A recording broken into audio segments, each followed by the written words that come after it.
It happened a few years ago. I was hanging out at the local mall with a couple of my friends, just chatting, as usual.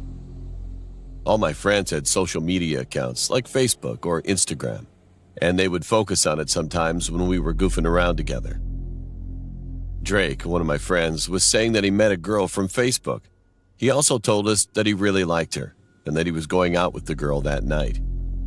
We joked with him that he was going to be going out with some 40-year-old man, like those kind of jokes, you know. A couple of hours later, we had to go back home, so we all left the mall. When I got back home, I went inside my room to watch some TV. It was almost midnight when I got a text from my friend saying, "Hey, just finished the date." So I texted back, "Was he pretty?" He replied, "Very funny. Jokes aside, my car broke down and I need you to pick me up." Then he sent me an address. Well, I'm not the kind of person who ignores when my friend needs a hand. So I asked my parents if I could take the car and they said yes. I grabbed my phone and texted again, "On my way." Soon I got to the address he sent me and parked in the driveway. While I was going up the stairs, I kind of had a creepy feeling, as if I was being watched. Anyway, I rang the doorbell and heard someone say, "Come in." At first, I didn't recognize the voice. It was neither my friend's voice nor a female voice, so I just figured that it might be the girl's dad. Well, I was a bit surprised that the door was already open. But anyway, I walked in, and when I closed the door behind me, I saw this man watching TV with the girl and my friend. I said, "Hey, Drake." However, for some reason, he didn't respond. I had a strange feeling, so I slowly walked up to Drake, and I would never forget what I saw at that moment.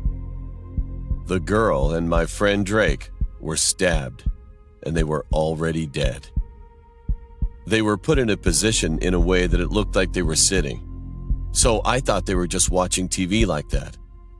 I looked over at the man watching TV, and I saw that he was holding a bloody knife in one hand and my friend's phone in his other hand. He was smiling. The man turned his head toward me, stood up and said, "Hello, young man. It's your turn." I tried to run out of the door, but because he was laughing so loudly, I was terrified and I couldn't move. But there was no choice. When he approached me, I abruptly kicked him, knocked him down, and managed to run outside. Fortunately, he didn't chase after me, but I didn't care. I just got in my car and drove off straight to my home. As soon as I got home, I woke my parents and told them about what had happened. And of course, they contacted the police. The police arrived pretty fast and raided the house, but didn't find my friend, the girl, or even the man. And to this day, they still haven't found any clues. Now I'm grown up and I'm living on my own with my wife and newborn daughter. I always think about what would have happened to me if I was unable to run away that day. And my friend Drake, his face keeps coming up in my mind all the time since then.